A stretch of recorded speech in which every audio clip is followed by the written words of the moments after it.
अस्सलामुअलैकुम, वेलकम है आप सभी का इस नई वीडियो में। तो जैसे आप सभी को पता है कि क्लास 12 का अपकमिंग जो पेपर है वो यहाँ पे उर्दू का रहने वाला है और उसके अलावा कुछ और सब्जेक्ट का भी है। लेकिन इस वीडियो में मैं आपके साथ उर्दू का अपकमिंग जो पेपर है उसको डिस्कस करूँगा। पेपर आपका कैसे आ जाएगा, किस टाइप के क्वेश्चन पूछे जाएंगे, आपको पूरा डिटेल में मैं आपको समझाने की कोशिश करूँगा। मैं गारंटी के साथ लिख के देता हूँ, ये वीडियो देखने के बाद अगर आपने उर्दू में कुछ भी नहीं पढ़ा है तो भी आप लोग जो है वो उर्दू में अच्छा स्कोर करके आ जाएंगे। तो इसलिए इस वीडियो को पूरा एंड तक देख लेना, चैनल को भी सब्सक्राइब कर देना, व्हाट्सएप और टेलीग्राम ग्रुप ज्वाइन कर लेना, लिंक आपको डिस्क्रिप्शन में मिल जाएगी। तो चलिए वीडियो को शुरू कर ले। तो देख लेते हैं यहाँ पे उर्दू के गेस्ट पेपर के, मॉडल पेपर के और टेस्ट पेपर के बारे में। तो 12th वाले जो बच्चे हैं वो इस वीडियो को बड़ी ध्यान से देखना। आपका जो उर्दू का पेपर होगा वो आपको यहाँ पे 80 मार्क्स का यानी कि 80 मार्क्स का यहाँ पे आने वाला है। 3 घंटे का आपको टाइम दिया जाएगा। बहुत सारे बच्चों का यहाँ पे डाउट है कि उर्दू का पेपर 100 का आ जाएगा या 80 का आ जाएगा। तो आपको मैं क्लियर कर दूं कि आपका पेपर जो होगा वो यहाँ पे सिर्फ और सिर्फ 80 मार्क्स का ही यहाँ पे आने वाला है। 100 मार्क्स का नहीं आएगा पेपर आपको, ठीक। इस बात को आप अपने दिमाग में बिठाना, ठीक। अब जो आपका पेपर रहेगा ये डिफरेंट सेक्शन से रहेगा, लेकिन अगर आप सारे सेक्शंस को समझ लेंगे, अच्छी तरह से समझ लेंगे, अच्छी तरह से अप्रोच करके अटेम्प्ट करने की कोशिश करेंगे तो बहुत आसान पेपर है, ठीक। आप अच्छा खासा स्कोर करके आ जाएंगे। सबसे पहले जो आपका पेपर होगा उसमें आपका यहाँ पे रीडिंग कंप्रहेंशन वाला पोर्शन होगा। रीडिंग कंप्रहेंशन जिसको इंग्लिश में हम बोलते हैं, इसमें आपको एक इक्तिबास दिया जाएगा जिसको हम अंग्रेजी में पैसेज बोलते हैं। पैसेज आपको दी जाएगी एक, उसके नीचे आपको यहाँ पे कितने 1, 2, 3 और 4 क्वेश्चन हैं, ठीक। हर क्वेश्चन के आपको दो मार्क्स यहाँ पे रहेंगे और कुल मिला के 2 4 जार कितने बनते हैं हमारे यहाँ पे 8 मार्क्स आपको पैसेज के बनेंगे। देखो ये जो पैसेज आपकी होगी ये किसी भी टॉपिक पे पैसेज होगी, ठीक। किसी भी टॉपिक पे ये पैसेज होगी, 5, 6, 7, 8 लाइन्स की ये पैसेज होगी। इसके नीचे 4-5 क्वेश्चन होंगे, तो 4 ही क्वेश्चन होंगे। इन 4 क्वेश्चन को आप अटेम्प्ट करेंगे। अब इसमें अच्छी बात यह है, इसमें आपको पैसेज में भी इंटरनल चॉइस दी जाएगी। जैसे यहाँ पे ऊपर पैसेज है, पैसेज के नीचे आपको इंटरनल चॉइस है, दूसरी पैसेज है। अगर ऊपर की पैसेज आपको नहीं आ रही है तो आप दूसरी वाली पैसेज को यहाँ पे अटेम्प्ट कर सकते हैं। तो इसके नीचे भी आपको कितने क्वेश्चन होंगे 1, 2, 3 और 4, ठीक। यानी कि पैसेज जो आपकी 8 मार्क्स की होगी पहली वाली पैसेज, उसके आपको कितने ऑप्शंस होंगे 2 पैसेजेस होंगे। 2 में से कोई एक पैसेज आप अटेम्प्ट करेंगे। तो अब आप घबराना नहीं, या ऊपर की पैसेज आप जो है वो अटेम्प्ट कर लो या इसके आर पार्ट की जो पैसेज है वो आप अटेम्प्ट कर लो, ठीक। दोनों किसी भी रैंडम टॉपिक पे यहाँ पे आपको पूछी जाएंगी। हो गया यहाँ तक। उसके बाद नीचे फिर से आपको कुछ सवाल होंगे, ठीक। दर्ज झेल सवालात में से 2 सवालों के 40 अल्फाज में जवाब लिखें। अब देखो नीचे आपको कितने सवाल होंगे, अब आपको नीचे यहाँ पे 4 सवाल पूछे जाएंगे, ठीक। 4 में से आपको सिर्फ और सिर्फ कितने अटेम्प्ट करने हैं 2, ठीक। यहाँ पे आप देख सकते हैं कितनी इंटरनल चॉइस आपको दी जाएगी। 4 सवाल आपको पूछे जाएंगे, 4 में से कोई से भी 2 सवाल आप अटेम्प्ट करेंगे।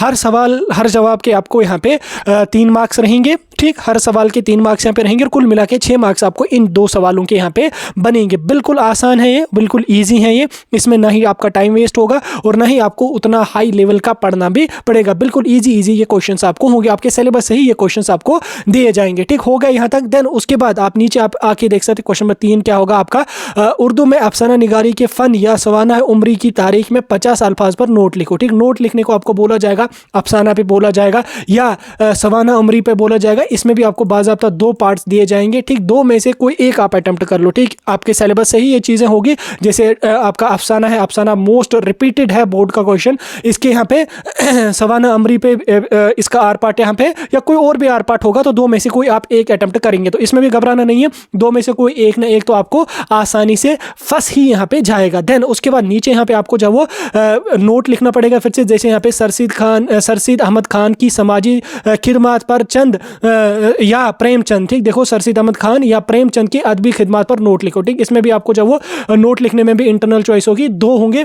2 में से कोई सा एक आप यहाँ पे अटेम्प्ट कर लो, ठीक। जैसे सरसीद अहमद खान और प्रेमचंद मोस्ट रिपीटेड है तो ये यहाँ पे मेंशनड है। तो इसके अलावा आप 2-4 और भी पढ़ के जा सकते हैं। कोई ना कोई एक तो आपको डेफिनेटली फंस ही जाएगा, ठीक। नोट लिखोगे आप तो ये भी आपका यहाँ पे आसानी से इजी जो है ये भी आपका यहाँ पे फंस जाएगा, ठीक। बिल्कुल आसान से ये दोनों क्वेश्चन हैं, दोनों में आपको इंटरनल चॉइस बाज़ाब्ता यहाँ पे दिया जाएगा। उसके बाद आगे हम चलेंगे। अगला सवाल क्या पूछा जाएगा, दरअसल शारी अज़ा में से किसी एक शारी हिस्से को गौर से पढ़े और इसके आखिर पर दिए गए सवाल के मुख्तसर जवाब यहाँ पे लिखें। आप यहाँ पे देख सकते हैं एक शार आपको यहाँ पे लिखा गया है, 5-6 लाइनें शार की यहाँ पे लिखी गई है। इसके नीचे यहाँ पे आपको कुछ सवाल हैं, ठीक है। यहाँ पे इसके नीचे 4 सवाल है और हर सवाल के आपको यहाँ पे 2 मार्क्स होंगे। तो कुल मिला के आपके कितने बनेंगे ये 8 मार्क्स। ये भी आपका रीडिंग कंप्रहेंशन वाला पोर्शन है। इसमें आपको पैसेज उस ऊपर पैसेज थी, नीचे यहाँ पे आपको जो एक एक्स्ट्रा एक्सट्रैक्ट जिसको अंग्रेजी में हम कहते हैं वो यहाँ पे लिखा गया और नीचे आपके 4 सवाल यहाँ पे हैं। तो इन 4 सवालों को आप अटेम्प्ट करेंगे। अगर इसमें से किसी बच्चे को ये नहीं आ रहा तो उसमें भी आपको बाज़ाब्ता यहाँ पे आर पार्ट दिया जाएगा। आप यहाँ पे देख सकते हैं इसमें भी आपका आर पार्ट दिया जाएगा। आप देख सकते हैं यहाँ पे 4-5 4 है, तो इसके नीचे आपको फिर से कुछ सवाल यहाँ पे रहेंगे, ठीक। यानी कि आपको जो रीडिंग कंप्रेंशन होगा उसमें आपको बाज़ाब्ता इंटरनल चॉइस दी जाएगी, चाहे वो पैसेज हो चाहे वो आपका एक्सट्रैक्ट हो, दोनों में आपको इंटरनल चॉइस अच्छी तरह से यहाँ पे दी जाएगी, ठीक। यहाँ तक हो गया। उसके बाद छठे सवाल की अगर मैं बात करूँ तो छठा सवाल क्या यहाँ पे, दर झेल में से 2 सवालों के जवाब लिखें 40 अल्फाज में, ठीक। इसके बाद आपको यहाँ पे जो आपका पोइम वाला पोर्शन जिसको अंग्रेजी में हम कहते हैं शायर वगैरह कहते हैं, गजल वगैरह कहते हैं, उसमें आपको 4 सवाल होंगे। 4 में से आपको जो वो 2 अटेम्प्ट यहाँ पे करने पड़ेंगे, ठीक। जैसे ऊपर आपकी पैसेज थी, पैसेज के नीचे 4 सवाल थे, अटेम्प्ट करने थे। उसके बाद आपको 4 सवाल थे, उनमें से 2 अटेम्प्ट करने हैं। सेम आपको यहाँ पे भी है, यहाँ पे आपको 4 सवाल दिए गए हैं, 1 2 3 और 4। 4 में से भी कोई से भी 2 आप अटेम्प्ट यहाँ पे कर लो और आपको यहाँ पे कितने मार्क्स मिलेंगे, 6 मार्क्स आपको यहाँ से मिलेंगे। 6 और 8 कितने हो गए, 14, ठीक। 14 और 14 ऊपर कितने हो गए यहाँ पे आपके 28 मार्क्स बिल्कुल आपके इजी यहाँ पे है, ठीक। इसको आपको टेंशन लेने की कोई भी जरूरत यहाँ पे नहीं है, ठीक। इसमें भी देखो किसी बच्चे का अब चलो अगले सवाल की ओर चलेंगे, उसके बाद मैं ये चीज़ समझाऊंगा। अगला सवाल क्या है, नज़म ए शरीफ इंसानों के मरकजी ख्याल की वजाहत कीजिए। देखो वजाहत लिखने को आपको बोला जाएगा किसी भी नज़म की, ठीक। किसी भी नज़म की आपको वजाहत करने को बोला जाएगा। आपके सिलेबस से 2-3 का आप पढ़ के जाना, किसी की भी वजाहत आपको बोली जाएगी 4 मार्क्स में, ठीक। 5 या 8 लाइन्स में आप लिखोगे, बन गया। अगर ये नहीं आए तो इसके आर पार्ट में क्या होगा, इसके आर पार्ट में क्या होगा, अल्लामा इकबाल की ज़िंदगी निगारी के मुहसन या मिर्ज़ा अहमद रफ़ीक सोदाई की कसीदा निगारी पर नोट लिखो। तो अब यहाँ पे आपको क्या, किसी भी शायर के हालात ज़िंदगी पे आपको नोट लिखना पड़ेगा 4 मार्क्स में, ठीक। या तो किसी की आपको तशरीह करनी पड़ेगी, ठीक, वजाहत करनी पड़ेगी, या उसके नीचे जो है वो किसी भी शायर की यहाँ पे आपको हालात ज़िंदगी पे बोला जाएगा। एक तो आपका प्रोज वाला सेक्शन होगा, एक आपका यहाँ पे जो गज़ल वाला सेक्शन है उससे यहाँ पे आपको एक शायर पे नोट लिखना पड़ेगा। एक तो मुसन्निफ पे नोट, एक तो यहाँ पे नोट लिखना पड़ेगा, ठीक। 4 मार्क्स का ये बनेगा। देन उसके बाद आप नीचे आके देख सकते हैं सिर्फ 2 असलाहात की वजाहत के साथ मिसालें दीजिए। जैसे यहाँ पे हुस्न तालील है,